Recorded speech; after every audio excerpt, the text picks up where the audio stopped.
देखो यहाँ पे तुम्हारे सामने जो बता रहे थे पिछला दिन, वो क्या था? अमेरिका के बारे में था। अमेरिका और यूएसएसआर के बारे में। किसके बारे में? अमेरिका और यूएसएसआर। तो अमेरिका तो जानते हो, यूएसए हो गया आपका America, United states of America.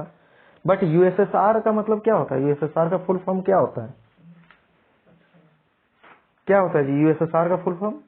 United state of Soviet Russia. ठीक है ना, पिछले दिन यहाँ लिख भी दिए थे, United state of Soviet Russian. तो दो कंट्रीज हैं। कितने कंट्रीज हैं?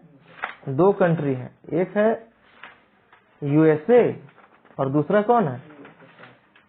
यूएसएसआर। ये दोनों कंट्री का सिर्फ एक ही रीजन है कि आई एम द बेस्ट, हम पावरफुल हैं। समझ रहा है? कौन पावरफुल है? हम। अमेरिका बोलता है हम पावरफुल हैं, रूस बोलता है कि हम पावरफुल हैं। समझ रहे हो? दोनों रिकॉर्डिंग हो रहा है, तुम लोग कुछ पूछना होगा तो पूछ सकते हैं, टेंशन नहीं लेना, रिकॉर्डिंग हो रहा है पूछेंगे। समझ रहे हैं ना? हाँ, रिकॉर्डिंग हो रहा है, जिसको देखना होगा देखेगा अपना। तो यूएसए क्या किया? यूएसएसआर को टैकल करने के लिए क्या किया? वो 2-3 ऑर्गेनाइजेशन बनाया। ठीक है, 2-3 क्या बनाया? ऑर्गेनाइजेशन।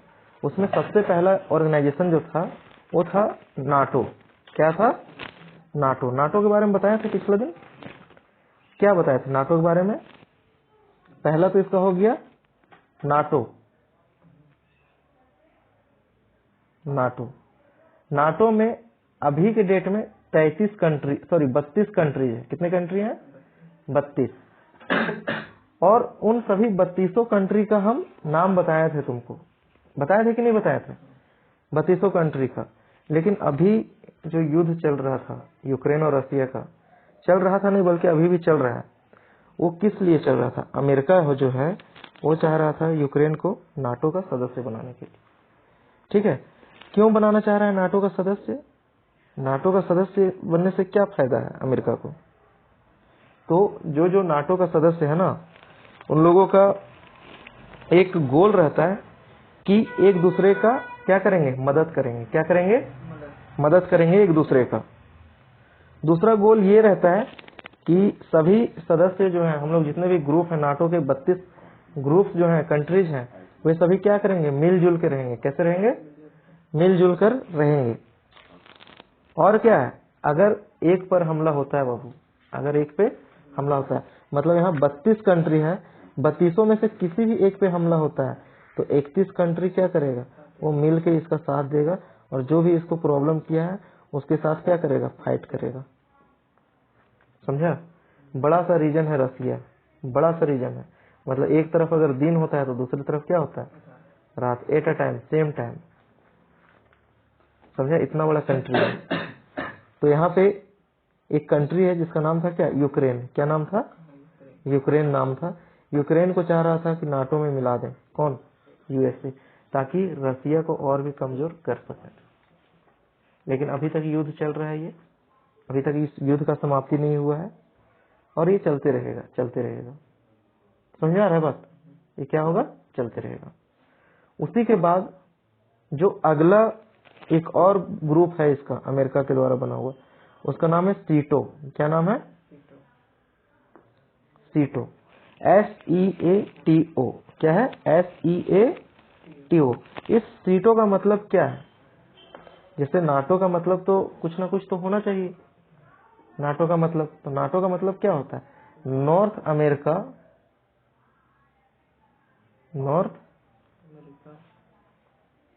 America treaty organisation.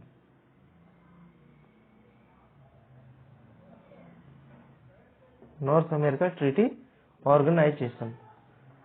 समझ में आया? तो अमेरिका क्या बना के रखा था? नाटो बना के रखा था, जिसको नॉर्थ अमेरिका ट्रीटी ऑर्गेनाइजेशन भी कहते हैं। या नॉर्थ अमेरिका नहीं तो फिर हम लोग क्या बोलेंगे इसको? सॉरी, नॉर्थ अमेरिका नहीं होगा, अटलांटिक होगा। North Atlantic. क्या होगा? North Atlantic. अमेरिका नहीं होगा, अटलांटिक होगा। North Atlantic. समझ आ रहा है बात? नॉर्थ अटलांटिक होगा। अगला इसका एक और ग्रुप है जिसका नाम क्या है? सीटो। क्या नाम है? सीटो का फुल फॉर्म जो है वो है साउथ ईस्ट एशियन। क्या है? South East Asian, ASIAN, South East Asian treaty organisation. Treaty चल तो नहीं रहा सही से।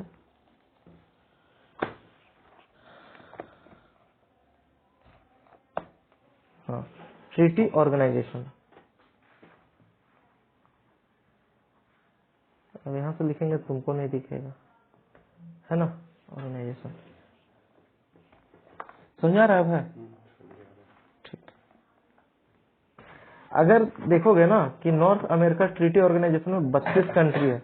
32 में से कुछ कुछ का नाम हम दोबारा से एक बार बोल देते हैं, ठीक है? जिसको कि Albania, Belgium, Bulgaria, Canada, Croatia, check Republic, the check Republic बोलते हैं, Denmark, Estonia, Finland, France, Germany, Greece, Hungary, Iceland, Italy, Latvia, Lithuania,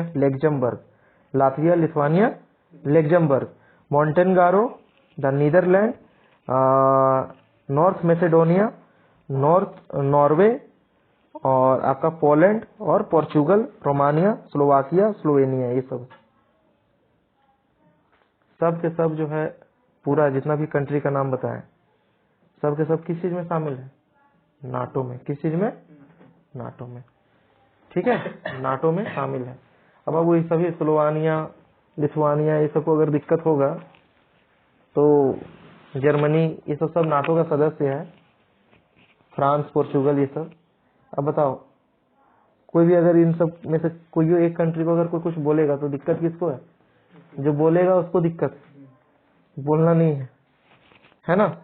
हाँ, क्योंकि ये सब ग्रुपिंग में रहता है हमेशा। ये जो नाटो बना था, कब बना था नाटो? पता है नाटो के बारे में? नाटो जो है 4 अप्रैल 1949 को बना था। कब बना था? 4 अप्रैल और 1949 को बना था। ये 4 अप्रैल 1949 को बना था। कौन? नाटो। समझा रहा है? यूएसए था ना इधर लिखा हुआ। ठीक है, 4 अप्रैल 1949 को। सीटो कब बना था? सीटो जो है ये 1954 को बना था। कब बना था? 1954 को। ये भी बहुत ही इंपॉर्टेंट ऑर्गेनाइजेशन है,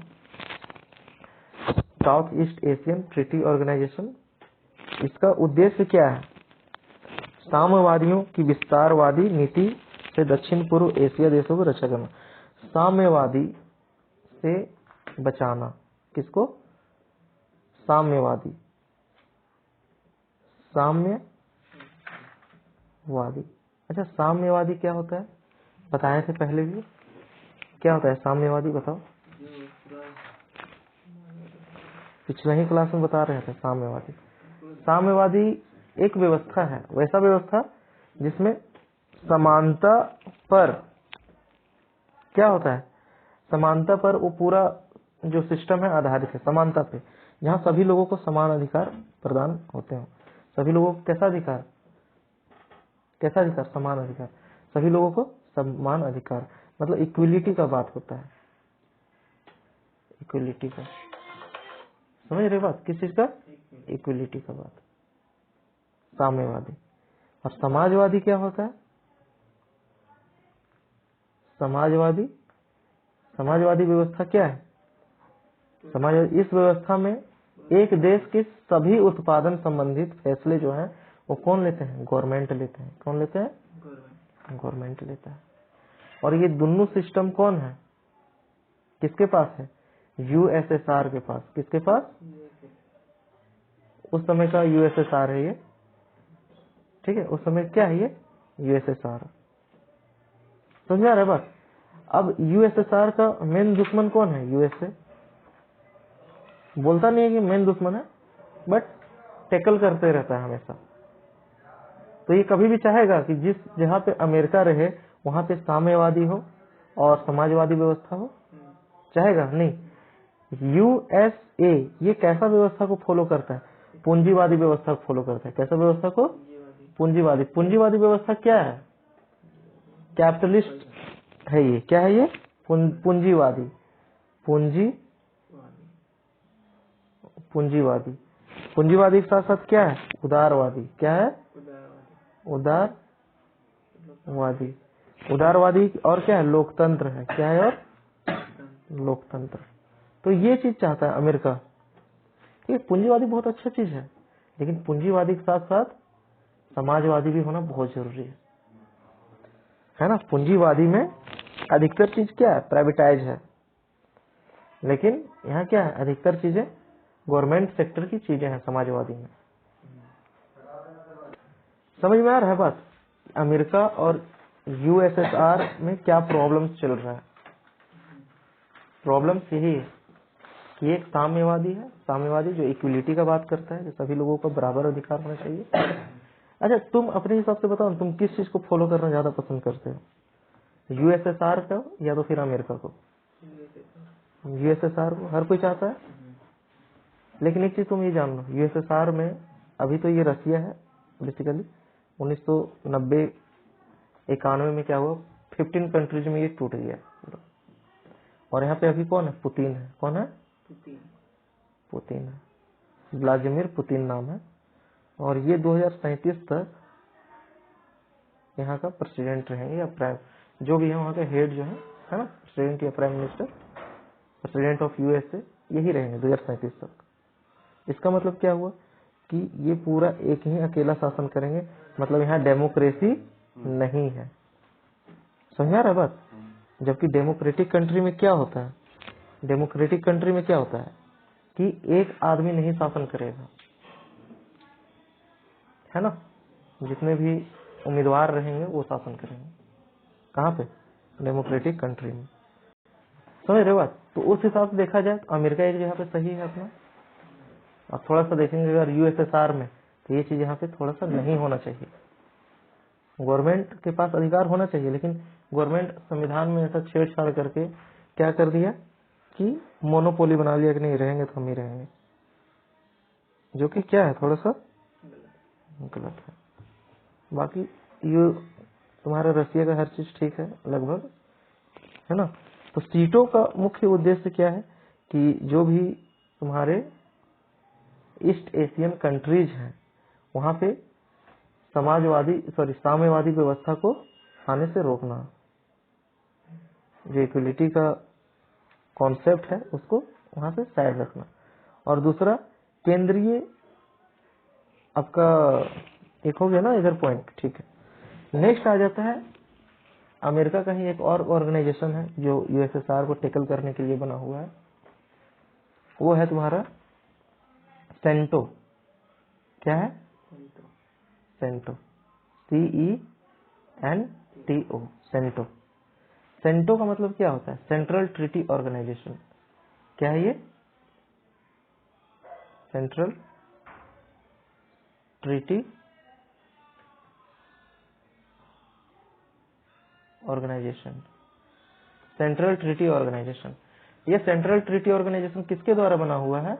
ये यूएसए के द्वारा बना हुआ। किसके द्वारा? यूएसए। ये भी ऑर्गेनाइजेशन का कुछ न कुछ उद्देश्य है, ठीक है। क्या उद्देश्य है इसका? सबसे पहले बना कब? ये भी बना है जो तुम्हारा 1955 में बना है। कब बना है? 1955 में, 1955 में बना है ये, ठीक। इसका उद्देश्य क्या है? सेंटो का उद्देश्य क्या है? सेंटो का उद्देश्य है कि जो यूएसएसआर है ना, उसका मध्य पूर्व जो कंट्री है उससे दूर रखना, है ना। ये पूरा एशिया है, पूरा एशिया है, ये साउथ है, ये ईस्ट है, ये वेस्ट है और ये नॉर्थ है। मिडिल वाले को मध्य कहा गया है, और पूर्व मतलब मध्य पूर्व ये रीजन है। इस रीजन को क्या करना है? मध्य पूर्व वाले जो रीजन है उससे सोवियत संघ को क्या करना है? दूर रखना है, उससे दूर रखना है। अब ईस्ट वाले रीजन में कौन कौन से कंट्री आ जाते हैं? यहाँ देखोगे बीच में एक कंट्री है जिसका नाम है मंगोलिया, ठीक है। इधर आओगे तो तुम्हारा एक नॉर्थ कोरिया है और थोड़ा सा नीचे, इसी के नीचे साउथ कोरिया है। यहीं पे तुम्हारा नीचे एक कंट्रीज है जिसका नाम क्या है, जापान। समझ रहे बात को बाबू? देखो एक चीज समझना, नीचे यहाँ चीन है, नीचे क्या है, यहाँ चीन है, यहाँ पे भारत है, इंडिया।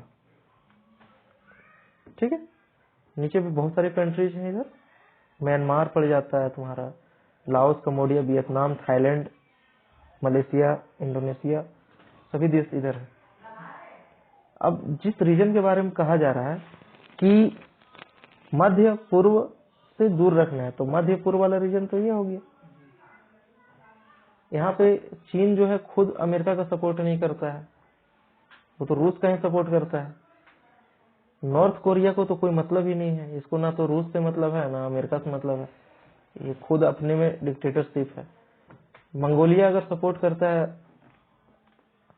यूएसए को तो कुछ फर्क नहीं पड़ना, क्योंकि ये एक लैंड लॉक्ड कंट्री है। लैंड लॉक कंट्री किसको बोलते हैं? चारों तरफ से जमीनी सीमा हो उस कंट्री का, है ना, समुद्र को टच नहीं कर रहा है उसका बाउंड्री। ठीक है, तो मंगोलिया बीच में पड़ जाता है बेचारा, ऊपर रसिया है, नीचे क्या है, चीन, नीचे चीन है। ठीक है, नॉर्थ कोरिया है तो इसको कोई मतलब नहीं है। साउथ कोरिया जो है ये बेचारा बार बार यूएसए की ओर भागता है, जापान को भी जाना पड़ता है पर्सनल रीजन से। ठीक है, बाकी इंडिया भी अप्रोच करता है यूएसए को, है ना, तुम्हारा वियतनाम, ये सब तो वियतनाम से यूएसए को बहुत अच्छा रिलेशन नहीं है, बट बाकी के जो नीचे वाले कंट्री हैं वो अप्रोच करते हैं, और इसमें काफी हद तक यूएसए जो है सक्षम भी रहा है। साम्यवादी के प्रभाव को रोकना, साम्यवादी का प्रभाव क्या है, साम्यवादी का प्रभाव रोकना चाहता है इस सेंटो में। साम्यवादी तो अभी बताएं, एक था तुम्हारा समाजवादी, दूसरा साम्यवादी। साम्यवादी में इक्विलिटी के बारे में बात करता है, तो इक्विलिटी को थोड़ा सा यहाँ पे क्या करना चाहता है, दूर करना चाहता है। कौन? यूएसए, है ना। इक्विलिटी रहेंगे बट उसमें भी बहुत सारे तर्क होंगे। ठीक है, हमेशा एक जैसा सीन नहीं रहेगा, राइट, ये चीज चाहता है वो। चलो अगला जो पॉइंट है तुम्हारा पड़ जाता है यूएसएसआर। तो यूएसएसआर का सीन क्या है? यूएसएसआर, इसका सीन क्या है? यहाँ पे जब अमेरिका 3 ऑर्गेनाइजेशन बनाया है तो यूएसएसआर भी एक ऑर्गेनाइजेशन यहाँ बना के रखा है। खैर इसको कोई फर्क पड़ता नहीं है, लेकिन फिर भी ये बना के रखा है। ये ऑर्गेनाइजेशन जो है वो वर्षा संधि के नाम से जानते हैं। कौन सा संधि? हाँ, वर्षा संधि, वार्सा बोलते हैं, वार्सा संधि। इस वार्सा संधि को कब बनाया गया था? 1955 में, 1955 में बनाया गया। ठीक है, इसका उद्देश्य क्या है कि जितने भी कंट्रीज हैं नाटो में शामिल है, किसमें? नाटो में 32 कंट्री, उससे इसका क्या मुकाबला रहेगा हमेशा। वर्षा संधि ये बताता है। तो ये चीजें हैं, ये देखो वर्षा संधि जो हुआ है ना, ये 1955 में हुआ था। कब हुआ था? 1955 में। ये यूएसएसआर के द्वारा बनाया गया एक संधि है, जिसको हम लोग मेमोरेंडम ऑफ अंडरस्टैंडिंग बोलते हैं, जिसमें कुछ कंट्रीज हैं जो हमेशा नाटो के जो 32 कंट्री हैं उनके साथ क्या करना है, मुकाबला करना है, फाइट करना है। ठीक है, फिर बहुत सारी चीजें आते हैं। देखो यूएसए और यूएसएसआर, ये दोनों कुछ ना कुछ काम किए हैं। जैसे बड़े बड़े महाशक्ति हैं, ये सुपर पावर कंट्रीज हैं, सुपर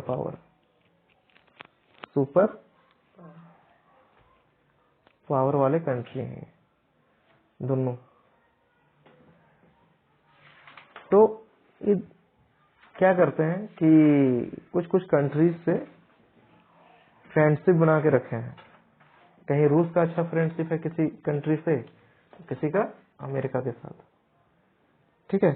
और छोटे देशों के साथ क्यों इन लोग मिल के रहते हैं? तो महत्वपूर्ण संसाधन के लिए। किस चीज के लिए? महत्वपूर्ण संसाधन, मतलब इम्पोर्टेंट मिनरल्स, इम्पोर्टेंट मिनरल्स। अभी पूरा दुनिया में जितना भी झगड़ा हो रहा है वो मेटल्स के लिए ही हो रहा है। इसको रेयर अर्थ मेटल भी कहते हैं, रेयर अर्थ मेटल। रेयर है एकदम, ये बहुत कम पाया जाता है पृथ्वी पे, इस चीज के लिए झगड़ा होता है क्योंकि उस रेयर अर्थ मेटल का इस्तेमाल बहुत सारे जगहों पे किया जाता है, साइंटिफिक रीजन के लिए या किसी अन्य पर्पस के लिए। और क्या किए हैं ये छोटे कंट्री से फ्रेंडशिप करते हैं, किस लिए? सुपर पावर, ताकि वहां पे एयर आर्मी बेस बना सके। क्या बना सके? आर्मी बेस बना सके। आर्मी बेस क्या होता है? सैन्य ठिकाना, दोनों कंट्री, ठीक है। जैसे इंडिया है वो हमेशा किसी न किसी कंट्री के साथ में मिलके एक्सरसाइज करता है, प्रैक्टिस करता है, समझ रहे हो बात? अभी श्रीलंका के आर्मी के साथ प्रैक्टिस कर रहा है हिंद महासागर में। प्रैक्टिस का मतलब दोनों मिल के कुछ गुण मेरा लेगा वो, कुछ गुण उसका हम लेंगे, सीखेंगे कि युद्ध के दौरान जो है किस तरह से आर्मी को हम लोग क्या कर सकते हैं, टेकल कर सकते हैं। समझ रहे हो बात? ये चीजें हैं। तो आर्मी बेस ये बनाया है। उसके बाद भू क्षेत्र के लिए भी गठबंधन करते हैं, लैंड के लिए। किस चीज के लिए? किसी न किसी तरीके से पता चल गया कि यहाँ का लैंड में बहुत ज्यादा पेट्रोलियम पाया जाता है, और ये बात सिर्फ अमेरिका को पता है कि यहाँ जिस शहर में हम लोग रह रहे हैं वहाँ पेट्रोलियम बहुत ज्यादा है। तो वो नरेंद्र मोदी से मिलने नहीं जाएगा, वो मिलने भी जाएगा तो उसको बताएगा नहीं कि हम फलाना जगह पे किस काम से जा रहे हैं। वो आएगा सीधा, लैंड का मैटर है, यहाँ के सीएम से बात करेगा, ठीक है, और गुप्त रूप से कोशिश करेगा किसी न किसी तरीके से यहाँ से जितना भी फ्यूल है, ऐसे अमेरिका को फ्यूल का प्रॉब्लम नहीं है, फ्यूल बहुत ज्यादा उसके पास, उस कंट्री के पास वो अप्रोच करेगा इसके पास फ्यूल का बहुत ज्यादा कमी है, ठीक है, और वो चाहे गुप्त रूप से किसी न किसी प्रकार से ज्यादा कॉस्ट देके हम इसको यहाँ से क्या, मतलब हाँ चाहेगा, बिना इंडिया को बताए होता है ये चीज। बहुत सारे पॉलिटिशियन ऐसा करते हैं, बहुत सारे लोकल लोग भी ऐसा करते हैं, लोकल गवर्नमेंट ऐसा करती है कि अभी हमारे कंट्री के बहुत सारे रीजन में कोयला बहुत ज्यादा पाया जाता है, तो क्या सारा कोयला जो गवर्नमेंट की नजर से होके जा रहा है क्या एक जगह दूसरे जगह? जो लोकल लोग है ना वो पूरा बोरा लाद लाद के साइकिल पे वो क्या करता है, वो तेल कर रहा है, ठीक है, बेच रहा है, घर पर्सनल यूज के लिए भी लेके जा रहा है, उसको पता नहीं है ना। ये चीज होता है हमेशा से, ठीक है। और भी मिनरल्स हो सकते हैं वहां पे। अब गया कोई कोयला के खदान से कोयला निकालने के लिए, उसको डायमंड मिल गया तो गवर्नमेंट को बताएगा देखो हमको डायमंड मिला है, वो तो चाहेगा इसको किसी न किसी तरीके से हिसाब लगा के रातों रात रिच बन जाए। समझ में आ रहा है ना बात? ये चीजें जो है बहुत मतलब इलीगल है, बट लोग करते हैं, उसको कोई फर्क नहीं पड़ता है। और किस लिए गठबंधन करते हैं? फाइनेंशियल सपोर्ट के लिए। किस चीज के लिए? Financial support. अच्छा सर, मतलब जैसे गवर्नमेंट को जॉब देने में दिक्कत है, उसको कहीं ना कहीं सब टर्म्स आता है कि उसको पैसा देने में दिक्कत है। किसको? गवर्नमेंट को पैसा देने में दिक्कत है, पब्लिक को। तो सर ऐसा काम काहे नहीं कर सकता जो बेरोजगार भी है उसको फ्री में पैसा दे, मतलब फ्री में नहीं, कुछ काम के बदले। होता है, इसके लिए बहुत सारा स्कीम चलाया गया गवर्नमेंट की तरफ से, है ना। मनरेगा चलाया गया है। मनरेगा में क्या होता है कि 100 दिन का उसको काम करवाने का ये पूरा ये रहता है, प्रॉमिस रहता है कि 100 दिन अगर तुमको कुछ काम नहीं है तो मनरेगा के थ्रू तुमको काम मिलेगा। सर मतलब जैसे आप गवर्नमेंट बोले कि गवर्नमेंट जो है फाइनेंशियल कंडीशन के लिए दूसरा से मदद देता है, तो सर जब उसके पास करेंसी है तो और कहीं नहीं छाप सकता है? करेंसी छापने से इन्फ्लेशन बढ़ेगा। छापा तो था करेंसी ना, जर्मनी छापा था करेंसी, ठीक है, बट क्या हुआ वहां पे इतना ज्यादा इन्फ्लेशन बढ़ गया कि आदमी बैग में लेके जा रहा है पैसा ब्रेड खरीदने के लिए, सिर्फ एक टाइम का। करेंसी छाप देगा, हाँ, करेंसी छाप देने से क्या होगा, वहां पे इन्फ्लेशन बढ़ेगा, महंगाई बढ़ जाएगा। फिर अभी देखो ना, अभी देखो कितना करेंसी यहाँ पे इंडिया मान लो कि कुछ लिमिटेड अमाउंट ऑफ करेंसीज है, महंगाई इतना ज्यादा बढ़ गया है, ठीक है। पहले आदमी 50 रुपीज पैकेट में रखता था तो लगता था चलो 50 रुपीज रखा है, बट अभी डेट में 50 रुपीज है ना। अगर मान लो कि मेरे अकॉर्डिंग अगर महंगाई को कम करना है तो नोट जो है प्रिंटिंग वो कम करना पड़ेगा। प्रिंटिंग कम करना, यस, प्रिंटिंग कर करके लोगों को पैसा दिया जा रहा है ताकि लोग सवाल नहीं करें। अच्छा, ठीक है, प्रिंट करने बंद कर दें आप और चीजों को कंट्रोल करें धीरे धीरे, ठीक है। नहीं सर, हमको लगा कि एक मतलब बहुत हाई लेवल पे प्रिंट करके और मतलब जिसको भी दिक्कत है उसको दे दे। अभी तो पढ़ रहे थे ना उसमें इंटरनल सिक्योरिटी में, जो टेररिस्ट लोग रहते हैं वो क्या करते हैं, वो करते ही यही है कि डुप्लीकेट नोट बनाए हुए हैं और इंडिया में उस नोट को क्या कर रहे हैं, सर्कुलेट कर रहे हैं उस नोट को, और वो इतना ओरिजिनल है वो डुप्लीकेट नोट की पता ही नहीं चलता है कि डुप्लीकेट है, ठीक है। तो पाकिस्तान के थ्रू, अफगानिस्तान के थ्रू, बांग्लादेश के थ्रू टेररिस्ट फंडिंग जो होता है कहाँ से होता है, यहीं से होता है। अगर डायरेक्ट हम पैसा देंगे, बैंक से निकाल के देंगे तो वो तो नजर में रहेगा कितना पैसा कहाँ ट्रांजेक्शन हुआ, इजीली ट्रेस हो सकता है। लेकिन अगर 500 का नोट मेरे पास पूरा भरा हुआ डुप्लीकेट और किसी आदमी को दे दिए हम जिससे मेरा काम निकलवाना है, वो आदमी क्या करेगा, 500 रुपये खर्च करेगा धीरे धीरे, या वो बहुत ज्यादा अमाउंट में भी खर्च करेगा, उससे जाके नजर में नहीं आया गवर्नमेंट का, और वो डुप्लीकेट नोट सर्कुलेट हो गया और उस इंसान से हम कुछ भी करवा सकते हैं अपने मतलब का काम, ठीक है। इस तरह से होता है। इन्फ्लेशन को रोकना है तो नोट का जो छपना है वो थोड़ा सा उसको हम लोग कंट्रोल करके कर सकते हैं। फ्रांस का स्थिति हो गया था सर, जैसे ब्रेड के लिए लेने आने के लिए वहाँ पे सर बैग जैसे बोले, उसी तरह जर्मनी की हाल हो गया था। बहुत सारे कंट्री में ये हाल है, अर्जेंटीना में भी ये हाल है, ठीक है। अर्जेंटीना हो गया तुम्हारा, साउथ अमेरिका का बहुत सारा कंट्री है, वेनेजुएला, ये सब, यहाँ बहुत खराब स्थिति है, ठीक है। इन्फ्लेशन बहुत ज्यादा है।